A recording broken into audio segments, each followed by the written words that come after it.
जय हिंद प्यारे साथियों। तो कैसे हैं आप सभी। आशा करते हैं कि आप सभी स्वस्थ होंगे और अपने अपने स्टडी में व्यस्त होंगे।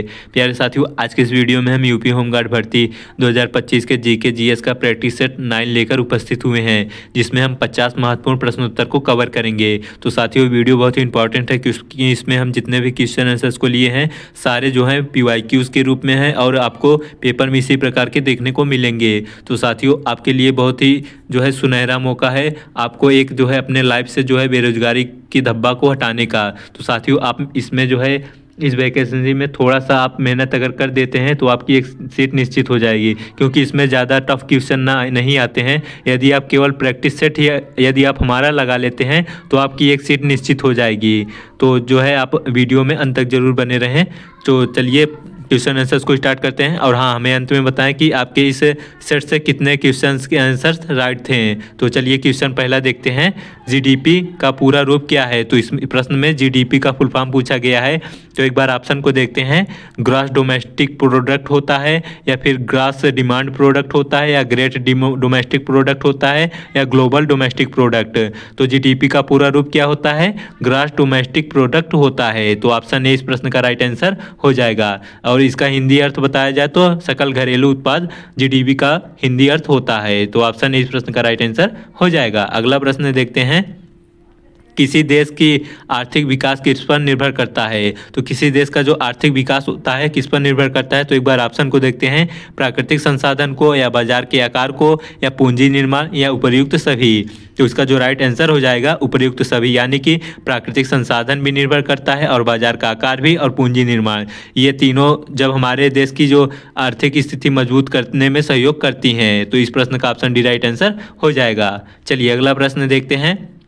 WTO का मुख्यालय कहाँ है। तो ऑप्शन को देखते हैं। न्यूयॉर्क में है, या जेनोवा में है, या यूरोगे में है, या फिर दोहा में। तो WTO है क्या, इसको हम सबसे पहले समझते हैं। तो WTO का फुल फॉर्म क्या होता है। वर्ल्ड ट्रेड ऑर्गेनाइजेशन, यानी विश्व व्यापार संगठन WTO का फुल फॉर्म होता है। तो इसका मुख्यालय पूछा है, तो इसका मुख्यालय जो है वह जेनोवा में है। तो ऑप्शन बी इस प्रश्न का राइट आंसर हो जाएगा। चलिए अगला प्रश्न देखते हैं। मुद्रा आपूर्ति किसके द्वारा नियंत्रित की जाती है। तो मुद्रा की आपूर्ति जो होती है वह भारतीय रिजर्व बैंक यानी RBI द्वारा जो है इसकी आपूर्ति की जाती है। तो ऑप्शन डी इस प्रश्न का राइट आंसर हो जाएगा। अगला प्रश्न देखते हैं। भारत में सबसे ऊंचा जलप्रपात कौन सा है। तो भारत का सबसे ऊंचा जलप्रपात जो है वह जोग जलप्रपात है। तो ऑप्शन सी इस प्रश्न का राइट आंसर हो जाएगा। चलिए अगला प्रश्न देखते हैं।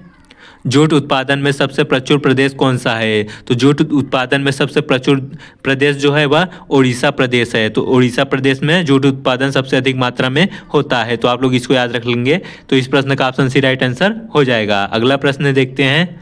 निम्नलिखित में से कौन से देश पाल्क स्टेट से जुड़े हैं। तो पाल्क स्टेट से जुड़े हुए देश कौन से हैं। तो इसका राइट आंसर हो जाएगा भारत एवं श्रीलंका देश जो है वह पाल्क स्टेट से जुड़े हुए हैं। तो इस प्रश्न का ऑप्शन बी राइट आंसर हो जाएगा।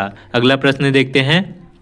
भारत में किस राज्य को चावल का कटोरा कहा जाता है। काफ़ी इजी और इम्पॉर्टेंट प्रश्न है। तो इस प्रश्न का उत्तर जो है आप लोग बताएंगे। तो भारत के किस राज्य को जो है चावल का कटोरा कहा जाता है। तो इसका उत्तर जो है आप लोग कमेंट बॉक्स में कमेंट करेंगे। चलिए अगला प्रश्न देखते हैं।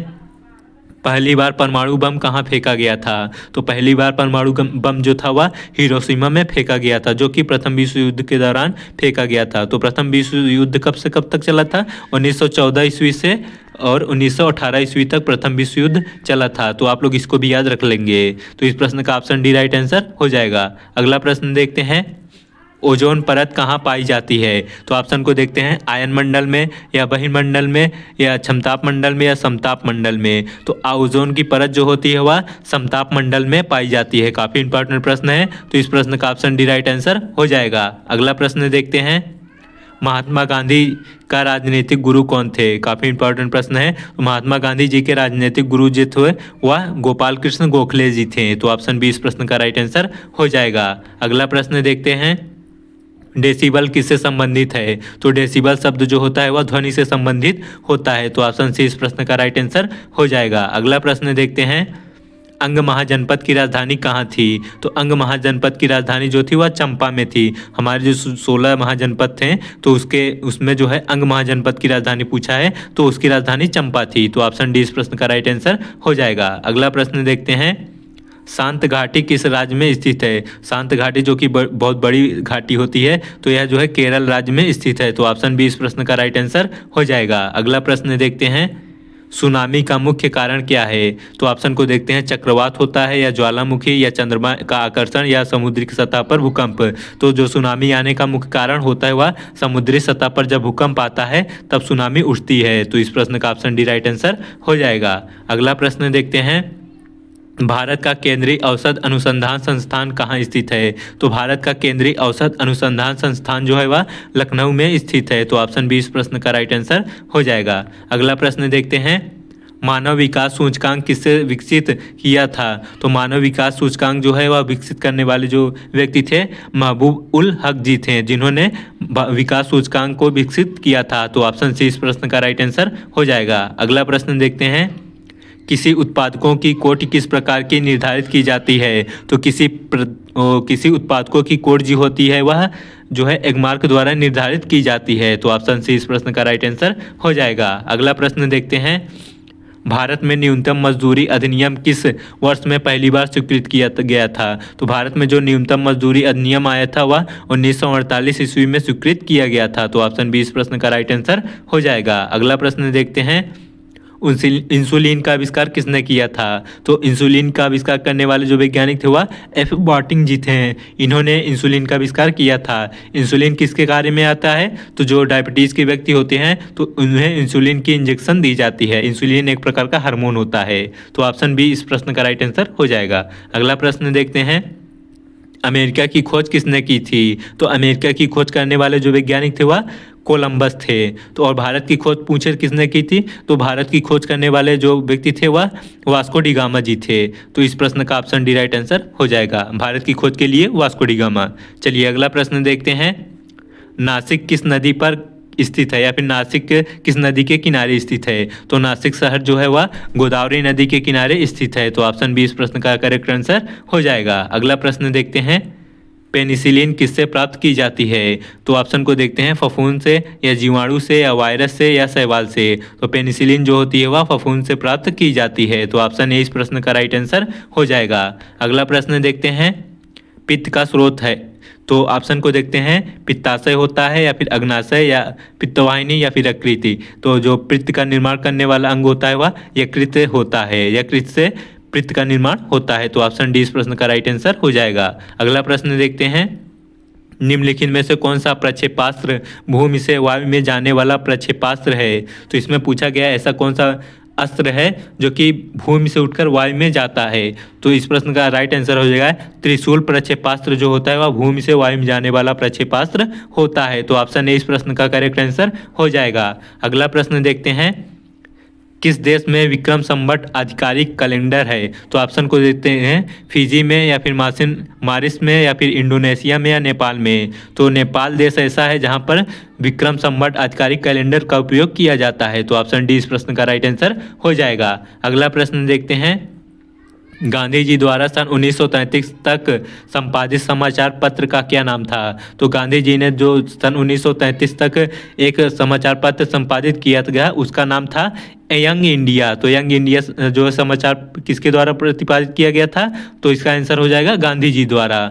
तो इस प्रश्न का ऑप्शन डी राइट आंसर आपको याद रख लेना है। अगला प्रश्न देखते हैं, भारत सेवक समाज की स्थापना किसने की थी? तो भारत सेवक समाज की स्थापना करने वाले व्यक्ति जो थे वह गोपाल कृष्ण गोखले जी थे। तो ऑप्शन बी इस प्रश्न का सही उत्तर हो जाएगा। अगला प्रश्न देखते हैं, प्रश्न है, अंग्रेजों द्वारा निम्नलिखित में से किस क्रांतिकारी को फांसी की सजा दी गई थी? तो ऑप्शन को देखते हैं, जतिन दास को या फिर चंद्रशेखर आजाद को या कल्पना दत्त को या राजगुरु को। तो अंग्रेजों द्वारा जो निम्न में से फांसी दी जाने वाले व्यक्ति जो हैं वह राजगुरु जी हैं। राजगुरु जी को जो है अंग्रेजों ने फांसी की सजा दी थी। तो ऑप्शन डी इस प्रश्न का राइट आंसर हो जाएगा। अगला प्रश्न देखते हैं, मोती मस्जिद निम्नलिखित में से किस नगर में स्थित है?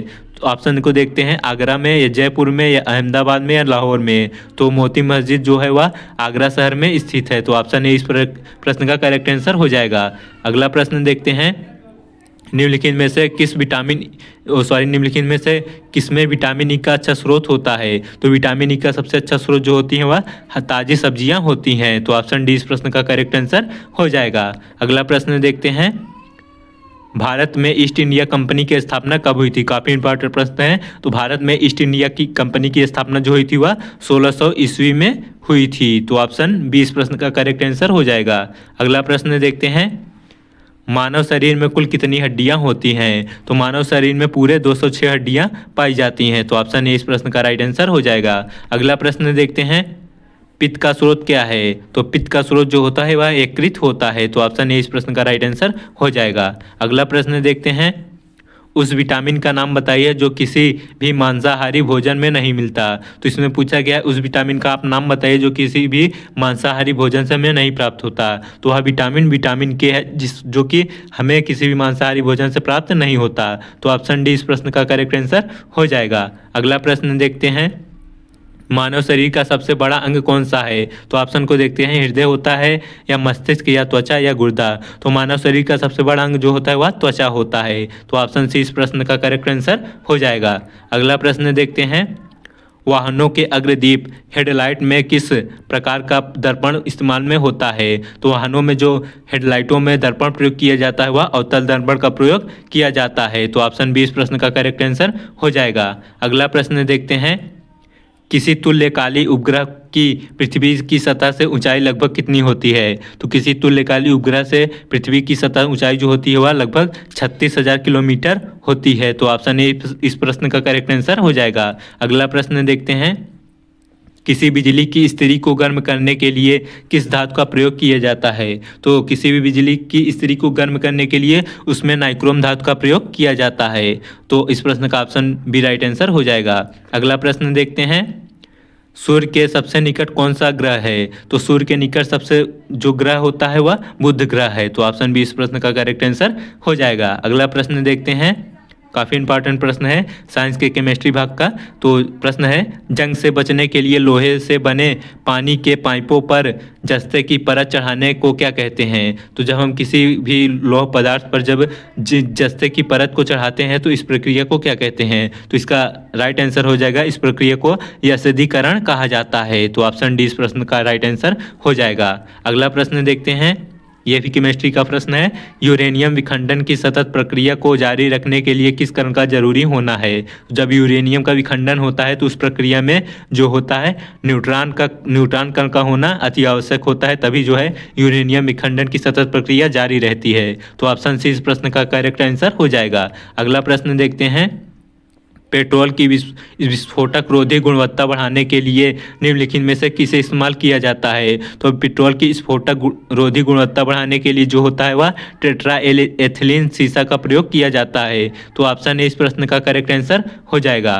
अगला प्रश्न देखते हैं, नेहरू ट्रॉफी किस खेल से संबंधित है? तो ऑप्शन को देखते हैं, हॉकी या फुटबॉल या कबड्डी या टेनिस टेबल। तो नेहरू ट्रॉफी जो होता है वह फुटबॉल खेल से संबंधित होता है। तो ऑप्शन बी इस प्रश्न का करेक्ट आंसर हो जाएगा।